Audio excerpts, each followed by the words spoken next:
Boa noite, Pai seja convosco. A gente vai continuar, a nossa aula, nosso estudo aqui sobre a vida e espiritualidade de Jesus Cristo. E nesse estudo, essa é a aula, a parte 3, a terceira parte desse estudo. Nós vamos continuar aqui falando um pouco sobre a divindade de Cristo atestada na Trindade, Que Trindade é essa? O Pai, o Filho e o Espírito Santo. Então aqui com o Pai, eu e o Pai somos um, tá lá no versículo de João 10:30. Ele testifica que tanto ele como o Pai, eles são um só. Com o Pai e o Espírito Santo, portanto, ide, fazer discípulos de todas as nações, batizando-as em nome do Pai e do Filho e do Espírito Santo. Então, nesse versículo aqui, ele atesta, que ele faz parte dessa trindade, Essa trindade santa, que é o Pai, o Filho e o Espírito Santo. E a palavra de Deus, ela traz essa comprovação para nós. Então, a gente chega nessa parte que fala da humanidade do Senhor, A gente vai chegar nessa parte que vai falar da humanidade de Cristo, A humanidade de Jesus. A encarnação dele. O que é encarnação? A encarnação é estar em carne, ou seja, estar na carne, Uma encarnação. É quando o Espírito está na carne, Nascimento virginal. O surgimento de Jesus Cristo se deu por um nascimento virginal, o nascimento de uma virgem, Tá lá em Isaías 7:14, tem esse versículo que comprova, este momento. E Isaías, que veio 700 anos antes do surgimento do próprio Jesus, então ele já testificava que viria um Salvador de uma virgem, Ele é remidor, salvador, aniquilador do diabo, império da morte. Então, ele é o Salvador, ele é o libertador, Ele é aquele que irá fazer toda a diferença em nossas vidas. Ele é vencedor e anulou a célula de dívida que havia contra nós. Então, existia uma dívida, existia um abismo que separava nós, seres humanos, de Deus. E esse abismo, ele foi restaurado com o sangue de Jesus. Então, ele pagou a nossa dívida. Tudo que nós devíamos a Deus, através dos nossos pecados, por meio dos nossos pecados, foi pago com o sangue do Cordeiro. A humanidade de Jesus foi soberanamente a mais rica e nobre que já existiu. Por que mais rica e nobre? Porque o Senhor Jesus, ele passou por todos os percalços que um ser humano ele pode passar fisicamente, emocionalmente. Ele se fez cansado, sentiu fome. Ele era 100% homem. Porém, ele em tudo ele agia com dignidade e com honra, Em tudo ele glorificava o nome do Pai, em tudo ele nos ensinava como agirmos, Como ser humano, a gente deveria agir. Portanto, o mesmo Senhor vos dará um sinal.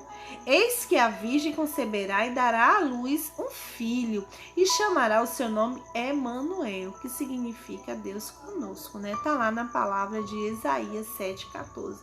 Então, o próprio Isaías, o próprio profeta, ele já vinha testificando que esse Deus ia vir, que esse Salvador iria vir, que esse remidor iria vir, Através da virgem. E visto como os filhos participam da carne e do sangue, também ele participou das mesmas coisas, para que pela morte aniquilasse o que tinha o império da morte, isto é, o diabo. Então, ele participou em carne, foi o que eu falei, ele sentiu fome, ele sentiu sede, ele passou por todas as dificuldades que um corpo humano ele é capaz de passar.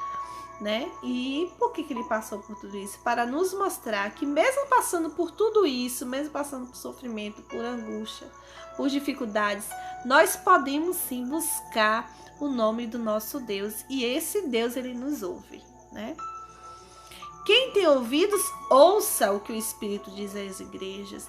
O que vencer não receberá o dano da segunda morte.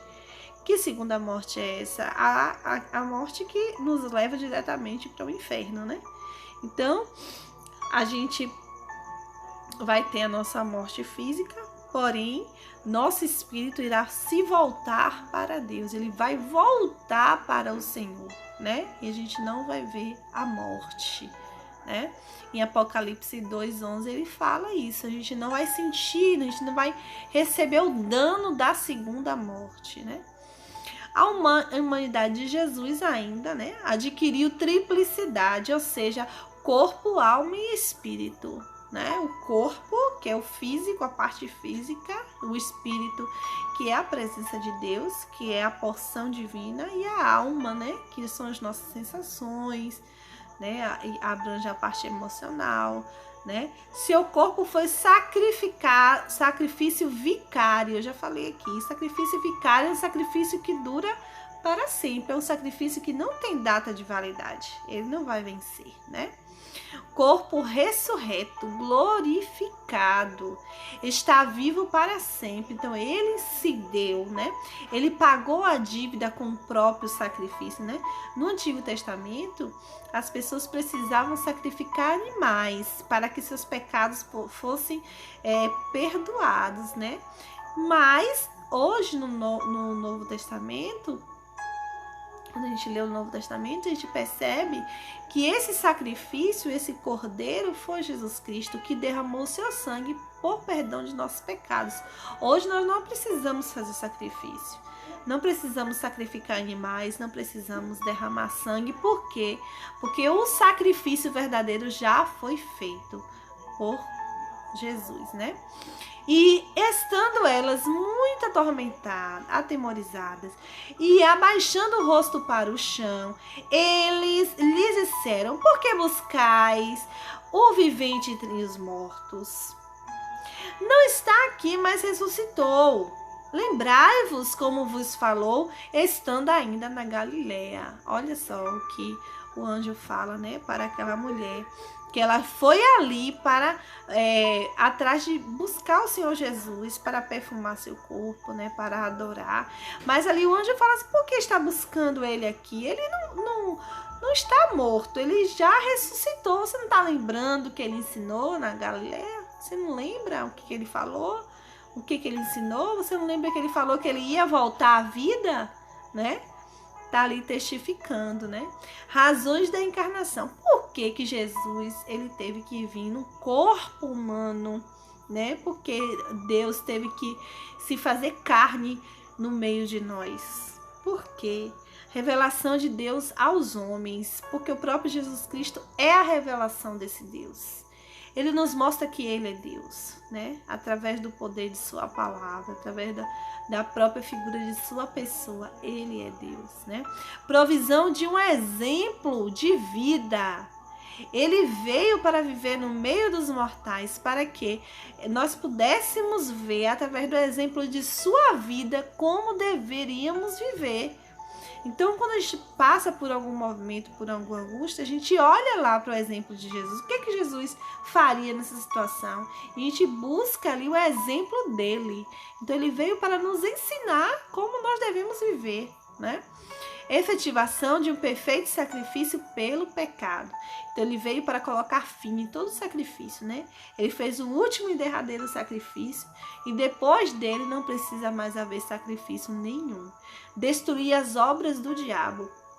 Ele vem para aniquilar. Olha só, você queria roubar as almas dos meus filhos. A partir desse momento, você não tem poder mais. Não tem poder mais. Por quê? Basta que a pessoa abra a boca e fale: eu creio no Senhor Jesus Cristo, que ele é o caminho, a verdade e a vida. E o diabo, ele não tem mais poder sobre a vida daquela pessoa. De forma nenhuma. Né? Exercer o sumo sacerdócio misericordioso. Ele é o sumo sacerdote. Quem é, né, o grande sacerdote de nossas vidas é Jesus.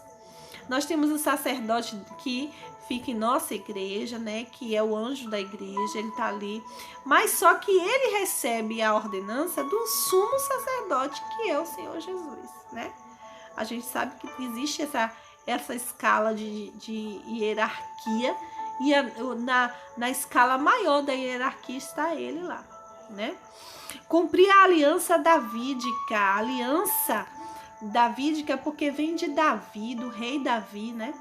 Ser soberanamente exaltado. Então ele deve ser exaltado, glorificado para todo sempre, porque ele é Deus. Então ele tinha um corpo físico, ele foi concebido e gerado e nascido de uma mulher virgem. Ele foi sujeito ao devido crescimento, ele cresceu, a palavra de Deus diz que o menino crescia em graça, em sabedoria, visto e tocado pelas pessoas. As pessoas viram, existe documento, registros que testificam a existência de Jesus, porque existiam pessoas que viram ele, que tocaram nele, que conviveram com ele, que deixou registrado a existência dele, né? Revestido de humanidade, mas sem pecado. Olha que maravilha. É um exemplo para nossas vidas. Eu não consigo me livrar daquele pecado, eu não consigo me livrar desse vício, não consigo me livrar dessa vontade, desse desejo. Olha o exemplo de Jesus. Ele foi homem como eu e como você. Ele foi um ser humano, né? Embora seja 100% Deus, ele também era 100% homem. E ele venceu o pecado. E ele venceu todas as tentações, né?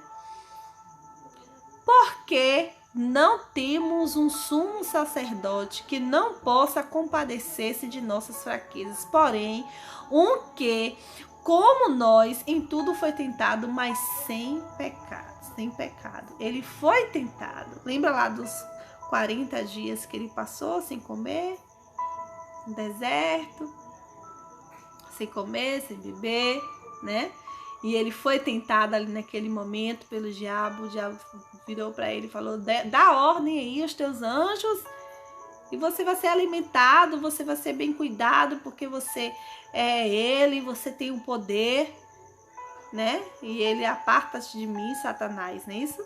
Então, ele tinha todo o poder, ele foi tentado a buscar por esse poder, a fugir do plano de Deus, né, de salvação para toda a humanidade, mas ele não cedeu à tentação. Assim como nós, quando nós buscamos a presença dele, ele nos fortalece para que a gente possa também, da mesma forma, não ceder à tentação. Então, como é que eu vou me sustentar firme e não ceder à tentação? Eu vou lembrar do que Jesus Cristo ele fez por mim e por toda a humanidade, né? A demonstração da humanidade de Cristo ainda, né? Ele disse assim que, diz aqui no estudo, sua alma e espíritos humanos, está lá em Mateus 26, 38 e Lucas também. Então lhes disse: a minha alma está cheia de tristeza até a morte, ficai aqui e velai comigo. Isso é exemplo, né? De que ele tinha ali, embora ele fosse Deus, embora ele tivesse a natureza divina, ele tinha a natureza humana também. Ele sofria, ele se angustiava e ele sentia o que ia acontecer com ele e ele sofreu ali. Tanto que ele fala: minha alma está cheia de tristeza até a morte. Naquele momento ele via todo o pecado da humanidade, ele via todo o sofrimento e ele viu que ele ia passar por toda a humanidade, né? Limitações da sujeição à humanidade. Ele sentiu fome, sentiu sede, ele chorou, né? A gente tem até o menor versículo da Bíblia, que é o quê? Jesus chorou, né? Ele chorou, ele sentiu emoções de alegria, de tristeza. Tá tudo registrado na palavra de Deus, assim como eu disse já outras vezes. Dá pause aí no teu vídeo, pega a palavra, vai ler ali a Bíblia, as referências estão aí. Eu não tenho como ficar lendo cada referência, porque senão a gente não termina hoje, né? Mas estão aí. A gente sabe que ele sentiu fome, sim. Ele sentiu sede, ele chorou, ele teve emoções de alegria, de tristeza, como a gente acabou de ver ali, a emoção de tristeza, né, que ele sentiu, né? E tendo jejuado 40 dias e 40 noites, depois teve o quê? Fome. Aí, ó. Tá vendo? Ele teve fome, lógico. Ele ficou sem comer 40 dias e 40 noites, né? foi tentado, dormiu. Olha ele aí, olha a imagem dele aí, dormindo no barco, né? Na tempestade lá, agitando o barco para um lado, agitando o barco para o outro, e ele tava o quê? Dormindo, porque ele tava cansado, né? Tava cansado, ele tinha feito milagres, ele tinha pregado, ele tinha caminhado, né? E tava ali descansando o seu corpo físico, né? E a tempestade balançando o barco para um lado e para o outro, e os discípulos, Senhor, não tá vendo isso, né? Sofreu dor corporal, né? Todo o sacrifício dele, né? O seu trajeto, né? Até a crucificação foi um trajeto doloroso demais, foi sofrido, né?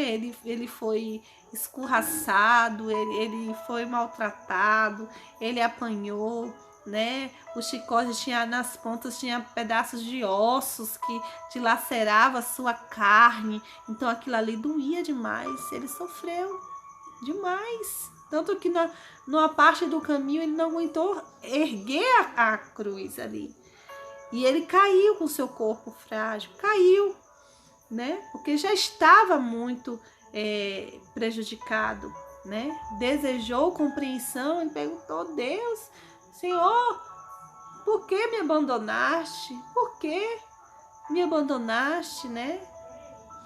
Existem várias interpretações para essa palavra, né? Talvez Deus não quisesse ver o seu filho ali, o seu único filho ali naquele sofrimento, né? Sendo que aquilo era um propósito para poder salvar toda a humanidade, mas para um pai é difícil, né? Imagina você. Então, seus nomes humanos foram o quê? Filho do homem, Jesus, Emanuel, filho de Davi. Por que filho de Davi? Porque ele veio da geração, da linhagem de Davi, né? Homem, Jesus Cristo, o homem, né? Então, todas essas nomenclaturas ele recebeu. A sua morte, né? E sendo ele consumado, veio a ser a causa da eterna salvação para todos os que lhe obedecem. O que eu faço para ser salvo? Creia em Jesus Cristo. Creia que ele nasceu, que ele viveu no meio dos homens, que ele fez milagres, que ele um dia ele morreu por mim, por você, para a remissão dos nossos pecados, e que ele ressuscitou dos mortos, está sentado à direita do Pai, né? É só você crer. Quem crê, salvar-se-á. E a pregação de Jesus Cristo, né? A pregação de Jesus Cristo era o quê? Ele proclamava como um arauto, né? Esdras. E aqui outro significado, né? Que também era chamado de Esdras, né? Esdras significa socorro, auxílio, vem do nome grego Esdras, originado no hebraico Ezra, que significa socorro ou auxílio. Então ele era o socorro e ele era o auxílio de toda a nação, né? De todos. A batalha espiritual, ele passou por uma batalha espiritual muito grande, porque no momento que ele viu todo o sofrimento que ele ia passar, imagina um homem ver, né, saber tudo que ele ia passar antes de passar, ele já tinha visto tudo que ele ia acontecer com ele, porque ele conhecia o futuro, ele conhece meu futuro, conhece seu futuro. Era uma batalha contra os demônios também durante o ministério, né? Porque a todo momento vinha fariseus, né? Saduceus, tudo enviados pelo inimigo para tentar o Senhor, para ver se ele respondia certo, para ver se ele caía, para ver se ele deslizava e cometia algum erro. Todos, os olhos de todos estavam sobre ele para ver se ele verdadeiramente era o Filho de Deus, se ele ia ali em algum momento cometer um erro, porque a gente observa hoje em dia em nossa vida, quantas pessoas ficam aí esperando para ver o que vai acontecer com a gente, né? Se a gente vai acertar, se a gente vai errar, né? Fonte direta de Jesus era a palavra de Deus. Jesus, ele pregava a palavra que já existia. Ele trazia o significado da palavra, ele trazia ali uma nova visão daquela palavra que as pessoas não conseguiam até então entender a natureza do amor de Deus. E ele trazia, ele esclarecia, ele trazia à luz a palavra. E aí as pessoas começaram a entender, né? Começaram a compreender o que é Deus e que Deus é amor. E sendo já dia, saiu e foi para um lugar deserto. E a multidão o procurava e chegou junto dele e o detinham para que não se ausentasse deles. Então todos queriam ouvir a palavra de Jesus. Onde ele chegava, a multidão ficava ali, ó. A multidão queria ouvir ele falar, né? E que maravilha seria hoje a gente ter essa oportunidade de estar ali próximo a Jesus, Jesus pregando para nós, hein? Imagina, que maravilha não seria?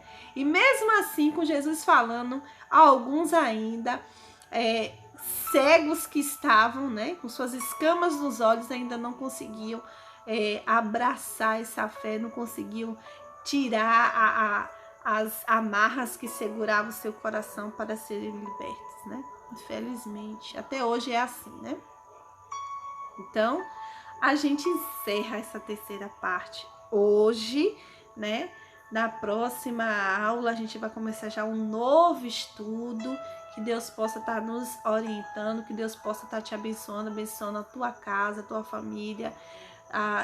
Quando você ouvir essa mensagem, que Deus possa estar abrindo a tua mente, te dando entendimento da palavra de Deus. Amém? Um beijo, um abraço e até a nossa próxima aula.